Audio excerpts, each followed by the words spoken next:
नमस्कार, आदाब, सत श्री अकाल, जय भीम, जोहार। मेरा नाम है नवीन कुमार। सुप्रीम कोर्ट ने डबल इंजन वाली दो सरकारों को ऐसी डबल फटकार लगाई है कि उनका डिब्बा गोल हो गया। गुजरात की सरकार और यूपी की सरकार को। इसमें भी गुजरात सरकार को तो सीधे कह दिया अपनी हद में रहकर काम करिए, नहीं तो लेने के देने पड़ जाएंगे।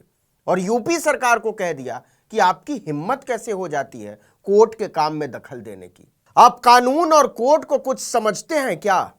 सीधे कहें तो सुप्रीम कोर्ट ने योगी सरकार और भूपेंद्र पटेल सरकार को उनकी औकात याद दिलाई है कि आप आखिरी सत्य नहीं है, आपकी निगरानी करने का काम हमारा है और इसको मत भूलिए तो आपके लिए अच्छा रहेगा।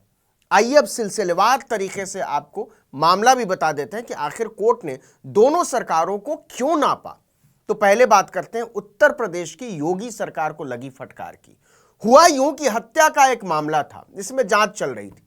यह मामला कोर्ट के सामने था, लेकिन योगी सरकार के गृह सचिव ने इस मामले में जांच एजेंसी ही बदल डाली।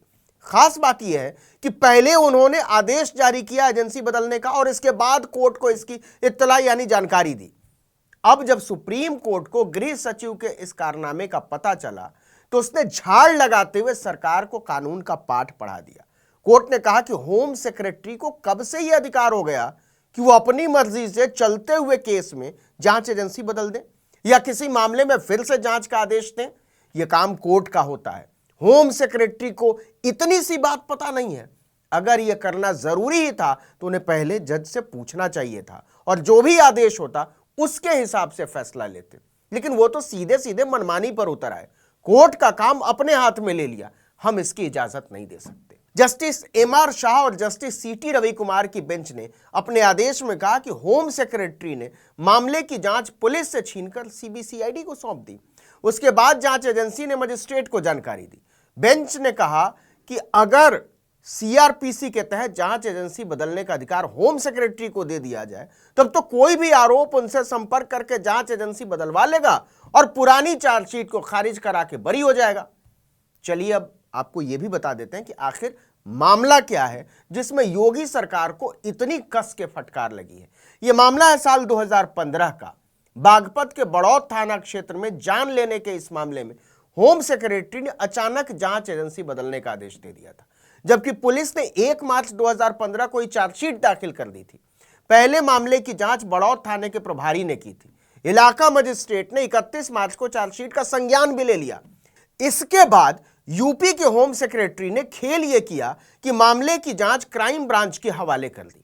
पुलिस ने 2 दिसंबर 2016 को आरोपी नंबर 8 और आरोपी नंबर 11 के खिलाफ एक सप्लीमेंट्री चार्जशीट दाखिल की। आरोपी नंबर 8 ने सप्लीमेंट्री चार्जशीट के खिलाफ इलाहाबाद हाई कोर्ट में गुहार लगाई, लेकिन याचिका खारिज हो गई।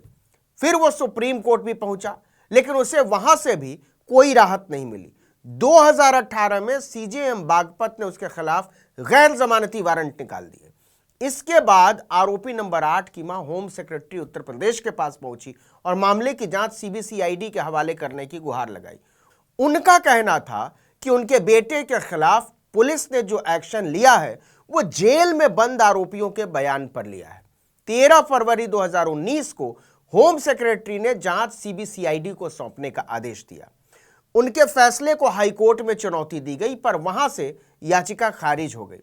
इसके बाद जब मामला सुप्रीम कोर्ट के संज्ञान में आया तो उसने योगी सरकार को नियमों के मुताबिक चलने की हिदायत देते हुए कहा कि आपकी मनमानी नहीं चलेगी, हम नहीं चलने देंगे, कानून के मुताबिक ही काम करना पड़ेगा सरकार को।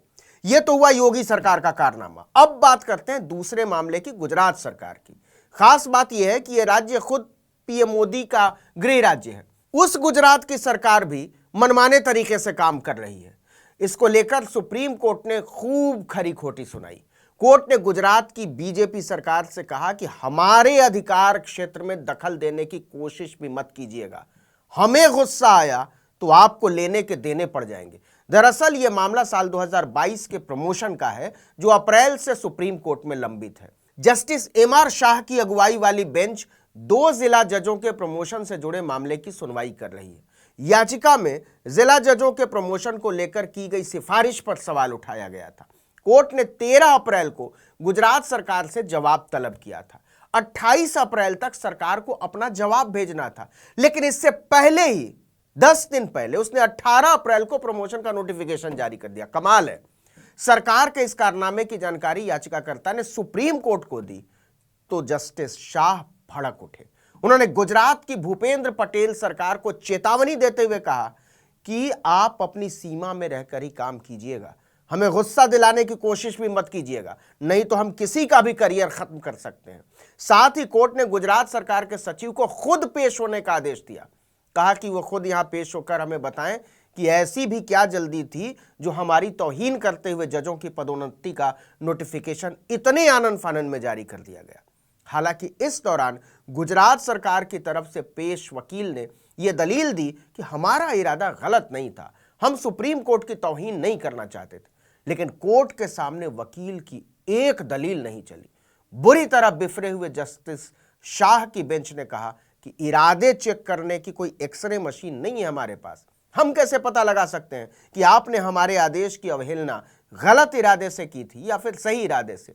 जस्टिस शाह ने साफ साफ कहा कि हम सिर्फ गुजरात के सचिव का जवाब सुनेंगे, अगर उन्होंने समझा दिया तो ठीक, वरना अगर उनके तर्क से हम सहमत नहीं हुए तो सरकार के नोटिफिकेशन को रद्द भी कर सकते हैं और इसकी जिम्मेदारी खुद राज्य सरकार की होगी। देखिए कि बीजेपी पर लगातार ये आरोप लग रहे हैं कि वो संवैधानिक संस्थाओं को तहस नहस कर रही है, उन्हें आंख दिखा रही है, उनके कार्यक्षेत्र में घुसकर मनमानी कर रही है। कर्नाटक में भी यह मुद्दा छाया हुआ है। उत्तर प्रदेश और गुजरात के ये दोनों उदाहरण दिखाते हैं कि बीजेपी किस तरह से सुप्रीम कोर्ट तक के निर्देशों को कुछ नहीं समझती। जो कमाल की बात है वो ये कि सारे आरोप लगते हैं अधिकारियों पर, जबकि अधिकारी खुद से इस तरह के कार्यकारी फैसले लेते नहीं हैं, वो तो कार्यपालिका का हिस्सा है। नीतियों पर फैसले तो मंत्री और मुख्यमंत्री लेते हैं। ऐसे में यह सवाल बहुत बड़ा हो जाता है कि आखिरकार किसी सरकार की इतनी हिम्मत कैसे हो जाती है कि वह सुप्रीम कोर्ट तक की तौहीन करने पर उतारू हो जाए। और यह बात कोई मैं नहीं बोल रहा हूं, यह बात सुप्रीम कोर्ट ने गुजरात सरकार को बोली है। यह कोई मामूली बात नहीं है कि कोर्ट को कहना पड़े कि आप अपनी सीमा में रहिए, वरना हम किसी का भी करियर खत्म कर सकते हैं। इस वीडियो में इतना ही, लेकिन अगर आपने आर्टिकल 19 इंडिया को अब तक सब्सक्राइब नहीं किया तो फौरन कर लीजिए, बेल आइकॉन दबाइए, घंटी जैसी आकृति लाइक कीजिए और कमेंट करके बताइए हमारा वीडियो आपको कैसा लगा। यूट्यूब पर देख रहे हैं तो हमारे चैनल को सब्सक्राइब कर लीजिए, फेसबुक पर देख रहे हैं तो हमारे पेज को लाइक कर लीजिए, हमारा ट्विटर हैंडल आप जानते ही हैं आर्टिकल 19_इंडिया, इसको फॉलो कर लीजिए। और मेरा ट्विटर हैंडल है नवीन जर्नलिस्ट, आप मुझे भी फॉलो कर सकते हैं। इन दिनों हम लिंक्डइन पर भी मौजूद हैं, पता वही है आर्टिकल 19_इंडिया, इसको भी आप फॉलो कर सकते हो। और जहां कहीं भी हमारा वीडियो देख रहे हैं, आपसे गुजारिश है कि लाइक और कमेंट ज़रूर किया करें, शेयर करेंगे तो और अच्छा। नमस्कार।